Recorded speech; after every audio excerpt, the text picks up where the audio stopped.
Pensa Brasil, com Rodrigo Aidar. Rodrigo Aidar, pensando o Brasil. Eu quero saber se o Brasil está pensando na gente, né? Ou melhor, se o Poder Judiciário, na hora de pegar aquela Excel com folha de pagamento, está pensando na gente. Como é que eles conseguem isso que você vai contar agora? Pelo amor do Santo Padre. Salve, Oineg, Débora, Pablo, né? Fábio. Falei Pablo pelo seguinte, Oineg. Eu vou comentar hoje uma reportagem que foi feita e veiculada no nosso horário da manhã, aí, no Jornal de Manhã, pelo nosso grande Pablo Fernandes, nosso produtor / jornalista investigativo / super-herói, enfim. O cara é um jornalista de mão cheia. E ele trouxe, Oineg, a notícia de um desembargador do Tribunal de Justiça de Rondônia, desembargador aposentado, que recebeu, em dezembro, R$820 mil de salário. Vocês não ouviram errado, R$820 mil, um desembargador aposentado, em um mês, quase 780 mil a títulos do que eles chamam de direitos eventuais ou vantagens eventuais. No ano, esse desembargador, Eurico Montenegro Júnior, recebeu R$3.162.000. A mesma reportagem do Pablo trouxe que 200 juízes receberam, em média, o ano passado, no Brasil, R$100 mil por mês. Aí, Oineg, como é que esses caras acumulam o direito de receber R$800 mil em um mês? O que são esses direitos eventuais? Oineg, cabe qualquer coisa aí. Qualquer coisa que o judiciário ou o Ministério, bem há esses direitos no Ministério Público, esses penduricalhos, quiserem colocar para aumentar fora do teto o salário de juízes e membros do Ministério Público.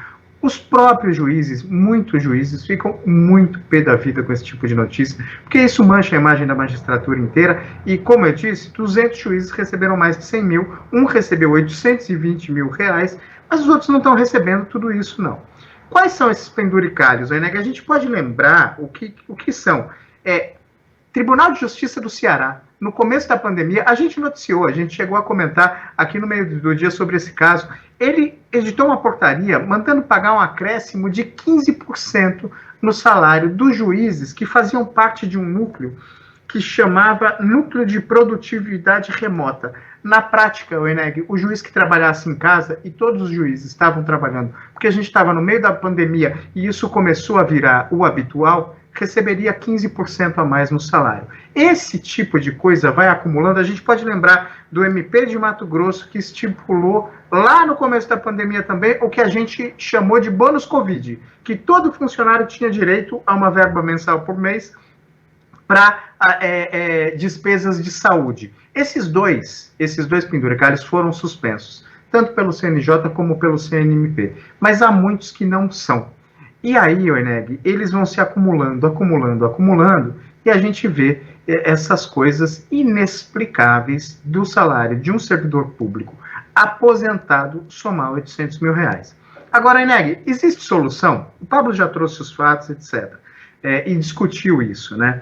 Existe solução e já é aplicada. Advogados da União e procuradores da Fazenda, já há alguns anos, eles são enquadrados por regras que fixaram o que é chamado de abate-teto. O que é isso? Eles recebem, a título de honorários advocatícios e outras vantagens, além do salário, uma verba. Só que se essa verba ultrapassar o teto, muitas vezes não chega a bater no teto, mas em alguns casos ultrapassa, e se ultrapassar o teto, simplesmente esse dinheiro volta para os cofres públicos. Ele não entra no salário do cara porque é uma coisa chamada, foi fixada uma regra chamada abate-teto. É um teto que funciona, não está furado e nem é piso, como muitas vezes é o teto do judiciário. Hoje o teto do funcionalismo público é o salário de ministro do Supremo, que é R$ 39.293, e se a gente for colocar na ponta do lápis, só ministro do Supremo, ministro do STJ deve receber isso, tirando o 13º salário, férias, 1/3, essas coisas. O restante da magistratura acaba recebendo muitos benefícios que somam essas situações surreais que foram trazidas pelo nosso Pablo. Agora, Eneg, além desse abate-teto, tem outra alternativa, que já foi colocada, inclusive, em alguns projetos de lei, que não andam no Congresso Nacional, que é o seguinte: fixar uma lei que estabeleça aprovar uma lei que estabeleça um valor máximo a ser recebido como indenização sob qualquer pretexto ou qualquer razão. Não interessa a rubrica, não interessa o pretexto, não interessa o nome do auxílio.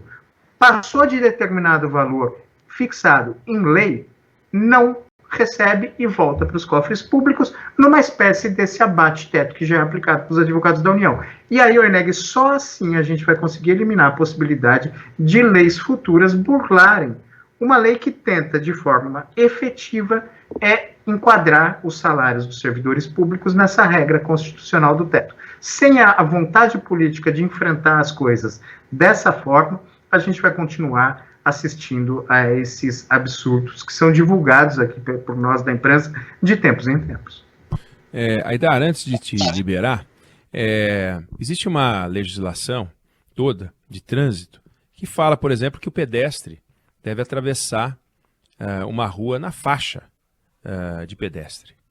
E, no entanto, está lá uma legislação para isso. E, no entanto, tem gente que atravessa fora da faixa de pedestre. Sempre é possível atravessar fora da faixa de pedestre. Se você fizer uma nova faixa de pedestre, entre a faixa anterior e esta que você fez, há um espaço para que a pessoa possa atravessar fora da faixa de pedestre. Você tem uma legislação que tem buracos para que as pessoas possam produzir esses absurdos. Mas essas pessoas produzem esses absurdos sabendo que isso é um absurdo.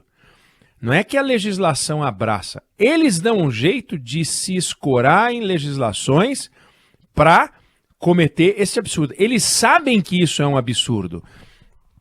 Eu me pergunto se novas legislações vão conseguir conter a vontade de pessoas que querem botar no bolso 800 pau de um jeito ou de outro, porque eles vão encontrar uma outra forma de fazer, sendo que essa atitude é absolutamente imoral. Não precisa de lei, claro que precisa, você tem toda a razão, é preciso mexer na legislação, mas é absurdo imaginar que as pessoas fazem isso por desconhecimento. Eu não sabia que tinha que atravessar na faixa, não tinha faixa. Ele sabe que ele não pode ganhar 800 pau, ele sabe que o teto é 39. Eles dão um jeito de embolsar a grana.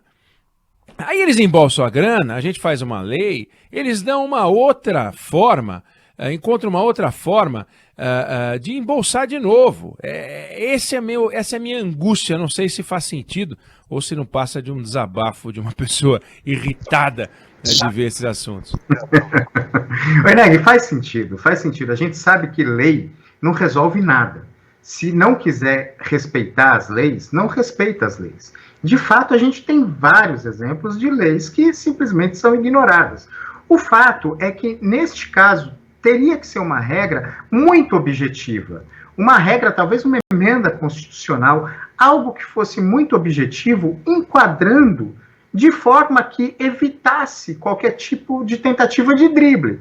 Deu certo no caso dos advogados da União e no caso dos procuradores da Fazenda, por exemplo, que são os advogados públicos federais. Eles, de fato, foram enquadrados por uma regra que não permite recebimento abaixo do teto, acima do teto, perdão, abaixo do teto permite, óbvio, acima do teto. Então, neste caso, foi uma lei que foi feita, uma regra que é respeitada e que deu certo.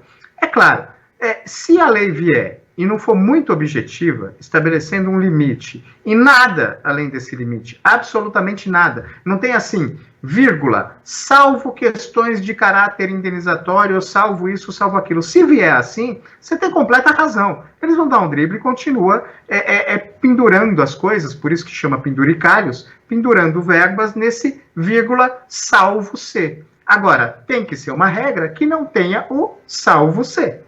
É difícil, não é fácil, mas é a única forma que a gente pode encontrar de enquadrar isso na esfera legal, porque não tem outro jeito de enquadrar como a gente está vendo.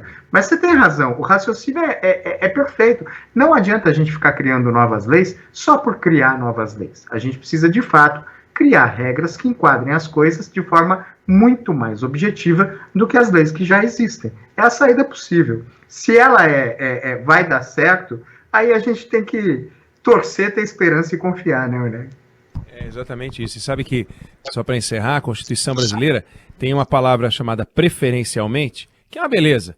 E tem uma outra que é lei complementar disporá sobre, né?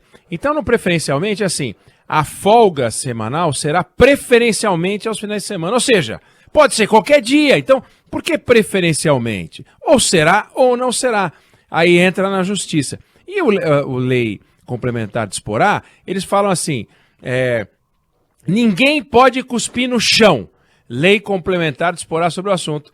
Aí a lei complementar diz que você pode cuspir 10 vezes por dia, não pode cuspir no chão a não ser que você esteja com vontade de cuspir. Então eles dão um jeito de apresentar uma emenda constitucional, por exemplo, limitando de forma peremptória.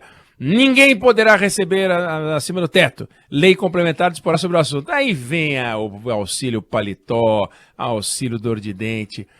É isso aí, Pensa Brasil, Rodrigo Aidar. Fala, Rodrigo. Muito rapidamente. Isso quando vem lei complementar. Quando não diz lei complementar disporá, e a lei complementar nunca vem. Nunca. Então, na prática, pode tudo. Pode tudo, você tem toda a razão. Pensa Brasil, Rodrigo Aidar, que volta a falar com a gente na segunda-feira. Sei que ele está de olho no jogo de amanhã, torcendo para eu sei bem que time. É isso aí, Aidar. Vamos juntos, segunda-feira a gente conversa. Secador ligado no máximo, Orneg. Um abraço, meu cara. Tchau, Fábio, Débora. Um abraço pro ouvinte. Tchau. Valeu.